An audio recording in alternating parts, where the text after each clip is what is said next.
June 12th, 2025. Picture it. Ahmedabad, Gujarat. It's morning. The day's heating up already. And down at Sardarbar Vallabhbhai Patel International Airport, Air India flight AI171 is on the tarmac. Right, one of those big Boeing Dreamliners. Exactly. Wide-body jet, meant for the long haul. This one's scheduled for London, the crew's boarding, running through their checklists, everything looking completely normal. Just another day, another flight prep. Thousands happen just like it all over the world. It's their office, basically. But this flight, well, it didn't get far at all. Tragically not. It crashed almost immediately after takeoff. Just horrific speed. And the news that came after, just gut-wrenching. No survivors, a total loss. Yeah, and when something like that happens so sudden, the focus immediately goes to the crash itself, the investigation, the technical side. Which is essential, of course. But looking through the reports, the articles, what really stood out to us, what we wanted to dig into today, were the people, specifically the crew members on that flight. Exactly. We wanted to move past the headlines, beyond just the job titles. These sources, they offered these little glimpses, these fragments of who these individuals were off the plane, their lives, their dreams. Yeah, trying to understand the human story behind the uniform. So, the basics we know. AI171, Ahmedabad to London, Dreamliner, crash June 12th, right after takeoff. Total loss of life. And like you said, the investigation is crucial. They'll be poring over the flight data recorder, the CVR, the cockpit voice recorder, looking at the wreckage, maintenance logs, everything. All the technical stuff. The black boxes hold so much data, thousands of parameters a second, plus the crew's final words. It's vital for finding out what happened. But our focus here, it's on the who. The people operating that complex machine, the ones whose routine day turned into an unimaginable tragedy. Because they weren't just roles, were they? They were individuals with full lives. Absolutely. Families, aspirations, day-to-day worries and joys, just like anyone else. And some of their stories are incredibly poignant. Let's start with one that really jumped out. Roshni Rajendra Songhare. Roshni, yes. A young flight attendant. And what was immediately striking about her was this deep connection she seemed to have with flying. It wasn't just her job. It felt like, well, her passion. And she shared it, right, online, very actively. Yeah, her Instagram handle was @SkyLiveSure. Kind of says it all, doesn't it?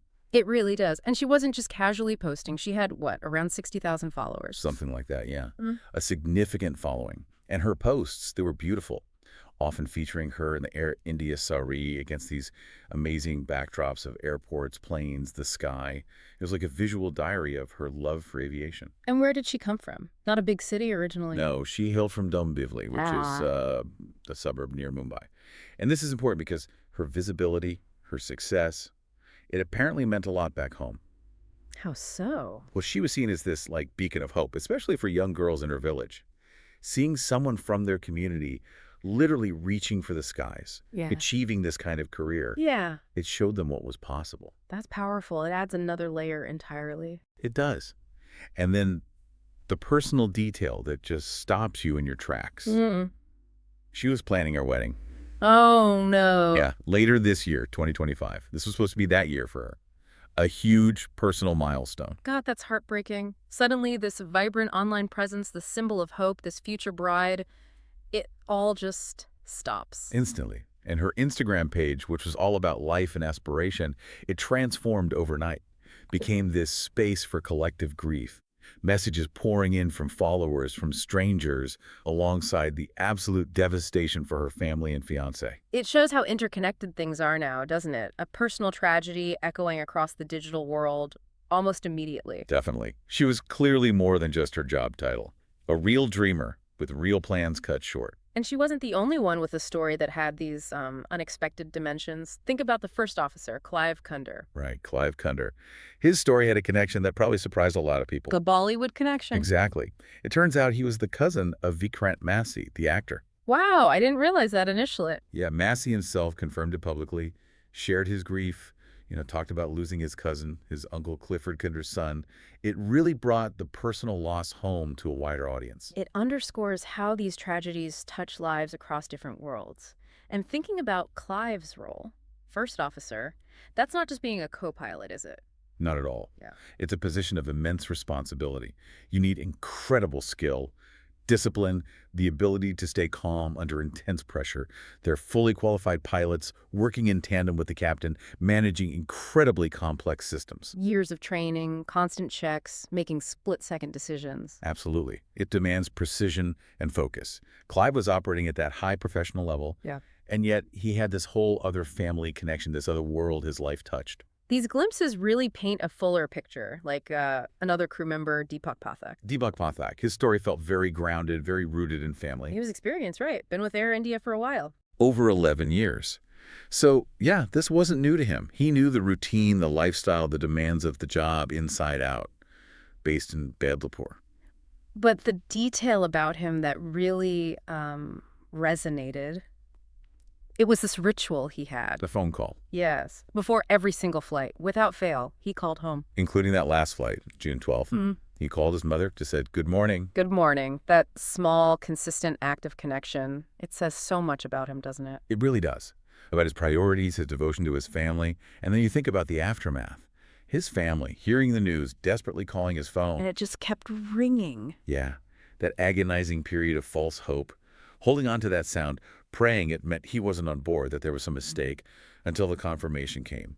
Just shattering. It's those simple things, isn't it? The routines, the small gestures of love. They become so incredibly significant in retrospect. Absolutely. Yeah. It highlights the effort it takes to maintain those bonds when your job constantly takes you away. And Roshni, Clive, Deepak, they weren't flying in isolation. They were a team that day. A crew, united by their profession, by this choice to, well, literally work in the sky. It's a different kind of ambition, isn't it? Choosing a career that involves soaring above the earth. Definitely. And they're often the unseen, unsung heroes of flying. We see the service, maybe the pilots briefly, but the crew is handling so much behind the scenes. Safety procedures, potential emergencies, keeping hundreds of people calm and safe, Uh-huh. managing complex logistics. It's far more than just serving drinks. They're essential.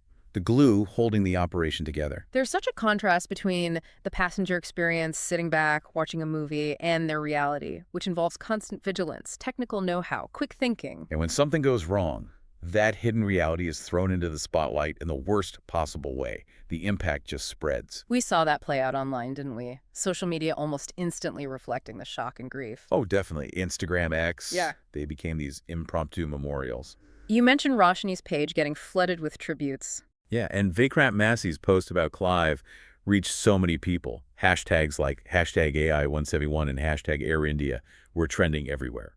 It showed how fast news travels now, and how even strangers connect through shared sorrow in these digital spaces. It's a very modern way of experiencing collective grief, I suppose. While all that was happening online, the actual aviation investigation was kicking into gear. Right, the painstaking work. Analyzing the black boxes, the flight data recorder, showing exactly what the plane was doing, the cockpit voice recorder capturing the sounds and conversations up front. Plus examining the wreckage, the maintenance history, crew training records, air traffic control tapes, everything. They look for any clue. Was it mechanical failure? Was it something related to human factors? Was it a combination? The goal is always to understand the chain of events to prevent it from happening again. It's a complex process, especially with modern aircraft. So many systems interacting. Exactly. But while that crucial technical work goes on, we can't lose sight of the human cost. It's not just data points and statistics. It's Roshni's lost wedding, Clive's career and family connections, Deepak's morning calls to his mother that suddenly stopped. The families are left seeking answers, yes, but also just grappling with this enormous personal void. So thinking about these stories we've touched on, Roshni, Clive, Deepak, what's the main takeaway? What do we carry with us from this deep dive? For me, it's really about seeing the whole person behind the role. You know, Roshni wasn't just flight attendant. She was this influencer, this beacon, this bride-to-be. Clive wasn't just first officer. He was a cousin, part of a well-known family. Deepak wasn't just crew member. He was this devoted son making that call every single time. It's a reminder that everyone we interact with, especially in service roles, has this whole complex life happening outside of that moment we see them. Exactly. And Deepak's story, specifically, that simple, consistent act, it just hammers home the importance of connection, doesn't it? How those small, everyday things can hold so much weight. Cherishing those mundane moments, maybe? Because life is fragile. It really seems that way. It underscores the value of just checking in, making the call, saying good morning. So maybe this deep dive helps us remember the crew of AI-171, not just as statistics in a tragedy, but as individuals. People with stories, passions, connections. Remembering the lives they actually lived, not just focusing on how those lives ended. Right. Which leaves us with a final thought, maybe for you, the listener, to consider. When something this sudden, this devastating happens, how do we best honor the memory of those lost? Is it about focusing on their individual stories like we've tried to do here, remembering the specifics that made them unique? Or is it more about reflecting on our own lives, our own connections, prompted by their loss? Hugging our loved ones tighter. Or perhaps the focus should be on demanding answers, pushing for improvements in safety and training in the systems themselves so this doesn't happen again. It's probably a mix of all those things, isn't it? There's no single right way to grieve or to honor. I think so. It involves acknowledging the specific human loss, valuing our own present moment, and also working towards making things safer for the future.